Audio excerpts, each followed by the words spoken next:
Oke teman-teman di rumah, balik lagi di Inspirasi kita, tentunya masih bersama Ustadz muda yang sangat luar biasa. Oke, kita lanjut ya Kak ya, perbincangan kita yang sempat tertunda tadi. Nah Kak, itu kan program dari Nusantara Foundation ya tadi ya. Nah, apakah itu memang terbuka hanya untuk di Amerika saja atau memang banyak negara gitu? Untuk Nusantara Foundation ini terfokus dulu di Amerika tahun ini, beberapa tahun ini. Di Amerika. Karena kenapa sih kok Amerika? Jadi memang ada pilihannya, kenapa harus Amerika? Kenapa kok nggak Inggris? Kenapa kok nggak Swiss atau yang lain gitu?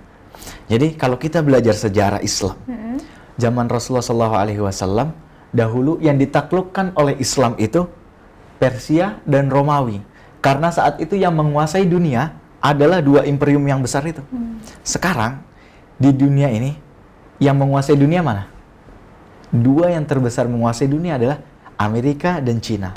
Maka kalau kita ingin Islam ini kembali berjaya, maka yang harus kita Islamkan dahulu adalah Amerika dan Cina. Saat ini peluang yang luar biasa adalah di Amerika.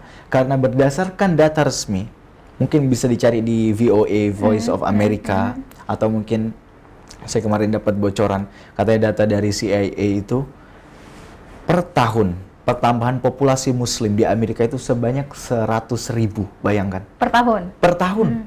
Pertumbuhan populasi Muslim di Amerika yang sekarang katanya negara liberal itu, sekarang pertambahan populasi Muslim 100.000. Bayangkan, 10 tahun ke depan, kalau 100.000, 10 tahun ke depan berarti berapa? 1 juta Muslim. Berdasarkan hasil penelitian para ahli di sana, tahun 2040, atau paling lambat tahun 2045, Islam menjadi Islam menjadi populasi mayoritas yang ada di Amerika. Luar biasa sekali. Sekarang yang menjadi pertanyaan, bangsa Indonesia adalah bangsa Muslim, populasi Muslim terbesar di dunia. Apa kita tidak malu? Bangsa yang besar ini tidak memiliki, istilahnya tidak turut andil dalam kebangkitan Islam di Amerika. Maka Ustadz Syamsi berkata-kata saya, kita ini harusnya malu. Bangsa yang besar, Islam, populasi Muslim terbesar dunia, tapi kebangkitan Islam di Amerika, kita tidak turut andil. Maka kita ini harus, bangsa Indonesia seharusnya banyak ustadz-ustadz yang diekspor. Kalau selama ini kita ekspor TKW, TKI. Salah, harusnya yang kita ekspor sekarang sebanyak-banyak adalah para ustadz-ustadz kita, terutama ustadz-ustadz muda. Supaya mereka 10-20 tahun ke depan lagi ketika Islam berjaya, dituliskan oleh sejarah siapakah yang mengislamkan Amerika, pemuda-pemuda Indonesia. Masya Allah, luar biasa sekali ya Kak. Nah, pertama kali memulai dakwah di Amerika itu gimana perasaannya? Saat pertama kali dakwah di Amerika, yang terfikir sebelum saya berangkat ke Amerika, bagaimana ya nanti di negara yang begitu liberal, negara yang begitu bebas, bagaimana bisa survive begitu bahasanya.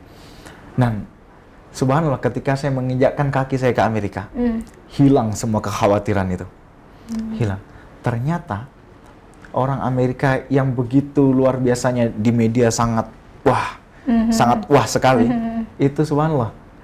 Coba, berapa banyak di antara kita yang pernah tinggal dengan orang Yahudi, yang bertetangga dengan orang Nasrani, yang bertetangga dengan orang ateis, dan kita hidup di Amerika, kita ramah-ramah sesama tetangga ketika berjumpa. Hi, good morning, how are you? Have a good day. Itu yang kita lakukan di pagi hari ketemu. Kalau berpapasan dengan orang, dibantu, thank you, have a good day, God bless you, segala macam. Dan itu tidak kita temukan di Indonesia. Bayangkan, kita kalau di Indonesia pernah nggak ketemu, gimana kabarnya sama orang yang nggak dikenal? Kita di Amerika, ini salah satu budaya yang bagus di Amerika. Kita masuk ke toko atau ke swalayan, disapa. Hai, mungkin kalau di sini cuma Indomaret aja kali ya. Selamat datang di Indomaret gitu. Kalau di sana nggak, kita masuk ke toko, hi, welcome, how are you? Itu kita pun nggak kenal loh.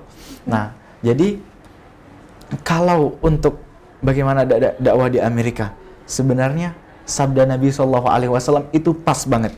Kata Nabi, cara dakwah yang paling indah diajarkan oleh Nabi SAW. Kata Nabi, afsyus salam wa at'imut ta'am wasilul arham wasallu billaili wan nasun niyam tadkhulul jannata bisalam. Dakwah itu bukan dengan kekerasan, bukan dengan kebencian, tapi kata Nabi, dakwah itu afsyus salam, menebarkan salam. menyapa orang, menebarkan keselamatan. Jadi kalau kita ketemu orang, sering-sering menyapa, "Hai, gimana kabarnya? How are you?" Kayak gitu. Kemudian setelah afsus salam, wa at'imut ta'am, sering-sering memberi makan. Jadi Islam itu mengajarkan kita untuk memberi makan, neraktir orang. Jadi kalau kita mau dakwah, bukan kita yang minta-minta makan, kita yang memberikan makan. Kemudian wa at'imut ta'am, wasilul arham, menyambung tali silaturahim, bukan memutuskan tali silaturahim. Kemudian wasallu billaili wan nasu niyam. Kalau kita dakwah itu, kita harus, seorang pendai harus bangun di tengah malam, mendoakan orang-orang yang didakwahi. Karena dakwah ini bukan antara kita dengan orang yang didakwahi, tetapi ada Allah yang menentukan. Tugas kita hanya menyampaikan, Allah lah yang memiliki hidayah.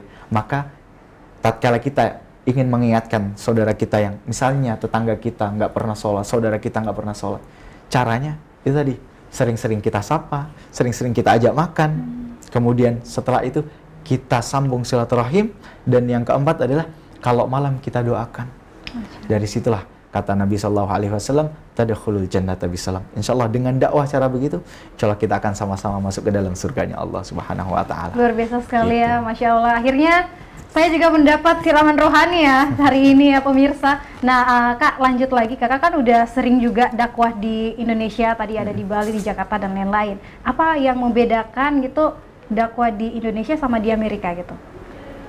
Nah, ini sebuah problematika yang sangat mendasar di Indonesia. Oke. Subhanallah. Ketika saya di Amerika, saya ditanya. Kalau di sini saya ditanya, "Kamu apa nih? Kamu Muhammadiyah atau NU?" Oke, iya. Ini problematika mendasar di negara kita adalah kita sebagai umat Islam itu terpecah belah. Padahal kita ini semua sebenarnya sama-sama ingin menciptakan kedamaian, Islam rahmatan lil alamin. Tapi kalau kita di Amerika enak, karena objek dakwah kita jelas orang-orang yang bukan non Muslim orang ini. Jadi kita nggak bertanya kamu apa. Kalau ditanya kamu apa, jawaban kita I'm a Muslim. Saya adalah Muslim. Saya nggak bilang saya adalah NU, saya adalah Muhammadiyah, saya adalah ini.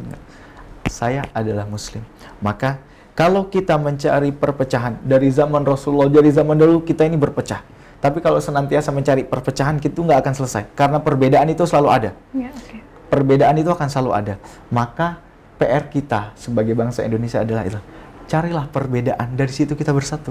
Kalau kita selamanya terus memunculkan perbedaan, kita akan nggak akan bisa bertemu. Tapi kalau kita cari persamaan kita di mana, kita solid, insya Allah kita bisa menjadi umat yang kuat, umat yang bangkit, menciptakan masyarakat yang madani, yang insya Allah akan menjadi Indonesia menjadi baldatun thayyibatun wa rabbun ghafur, insya Allah. Oke. Tapi pernah nggak Kak Rashid ini melakukan dakwah itu ditanya, kamu tuh masih muda gitu, ilmu kamu tuh masih kurang, kayak ada kata cemooh-cemooh seperti itu, pernah nggak ngalamin itu Kak? Ya, of course, itu sering sekali. Jadi, anak baru kemarin, kamu masih muda, ngapain ini? Gitu. Jadi memang dalam berdakwah ini, sampaikan apa yang kita ketahui. Jangan, kalau apalagi yang jadi problem anak-anak muda ketika mereka berdakwah, kemudian ketika mau bilang saya nggak tahu, itu malu. Nah, itu kesalahan fatal. Kalau tidak tahu memang sampaikan, teman-teman, jangan malu. Sampaikan, kalau ada permasalahan apa yang kita tidak punya ilmunya, sampaikan. Mohon maaf, saya nggak tahu, saya nggak berani bicara karena saya tidak punya ilmunya. Karena kalau kita berbicara dan tanpa ilmu, itu akan menjadi sebuah kesalahan fatal. Misalnya seharusnya boleh, kemudian dengan sok tahunya kita karena takut, saya bilang nggak boleh. Nah, itu akan jadi bermasalah. Dan inilah problemnya, berdakwalah ala makanatikum. I'malu ala makanatikum. Jadi kita beramalin sesuai dengan posisi kita. Jadi kalau kita masih ilmunya sedikit, ya dakwahnya yang istilahnya yang receh-receh lah. Yang urusan besar-besar itu urusannya yang para ulama, para ini. Jadi kita jangan mengambil qaul kita, perkataan kita. Ambillah perkataan para ulama-ulama. Jadi kalau kita berdakwah, sampaikan, oh kata Qur'annya begini, kata hadisnya begini, kata para ulama terdahulu begini. Gitu. Jadi kita aman. Jangan menurut pandangan saya nih kayak gini. Nah, itu jangan sampai. Nah, memang di masa muda ini memang godaannya banyak. Di satu sisi teman-teman masih pada senang-senangnya nongkrong, senang-senangnya berkarya yang lain. Tapi kita harus terjun di dunia dakwah ini. Memang itu kadang muncul perasaan-perasaan, wah harusnya kalau gua kayak gini nih, enak nih buat kerja, dapat duit, udah punya mobil, udah punya rumah, ini segala macam. Tapi memang perasaan-perasaan, pikiran-pikiran itu saya buang jauh-jauh. Memang kita harus meluruskan niat. Hidup ini untuk apa sih? Bukankah hidup ini hanya sebentar? Kata Allah Subhanahu wa taala. Sebentar saja. Maka kita ini, hidup kita di dunia ini adalah untuk mempersiapkan kehidupan setelah kita mati besok. Jadi kalau hari ini kita menabung banyak kebaikan, insya Allah Allah akan balaskan dengan kebaikan yang jauh lebih luar biasa. Nah, saya pikir Allah sayang banget sama saya, karena di waktu muda ini Allah sudah kasih tahu tujuan hidupmu ini bukan cuma senang-senang loh di dunia, untuk mencari bekal di kehidupan setelah kematian. Dan alhamdulillah saya mungkin masih umur 22 tahun, tapi alhamdulillah saya sudah punya pesantren sendiri, membiayai hampir 40 lebih santri-santri penghafal Al-Quran S1, meskipun saya belum S1, tapi alhamdulillah insya Allah 2 tahun lagi saya meluluskan sarjana-sarjana hafal Quran, wajib bahasa Arab, siap untuk merintis pesantren-pesantren. Oke, itu pesantrennya kalau boleh tahu ada di mana, Kak? Di Tulung Agung, namanya Abata, pesantren Abata, Akademi Bahasa dan Tahfidz Al-Quran. Harapan saya, karena begini, tahun lalu saya dapat jatah imam di Amerika di 4 tempat, di New York, Washington DC, LA, sama Texas. Saya cuma sendiri, nggak mungkin bisa pergi ke sana. Maka saya pikir, berarti butuh banyak anak-anak muda seperti saya yang hafal Quran, suaranya bagus, bisa bicara. Nah, maka saya bikinlah Abata itu, Akademi Bahasa dan Tahfidz Al-Quran. Saya mau bikin banyak anak-anak muda seperti saya, yang bisa kita kirim ke seluruh penjuru dunia. Mereka mengajarkan Al-Quran, menjadi imam di masjid, dinikmatin suaranya, tapi juga bisa berdakwah di kampus-kampus. Makanya kita berani berikan beasiswa S1. Nah, dan itu dari tahun berapa, Kak, berdirinya? Tapi jangan dijawab dulu, Kak. Kita break dulu, jangan kemana-mana, tetap di Inspirasi Kita.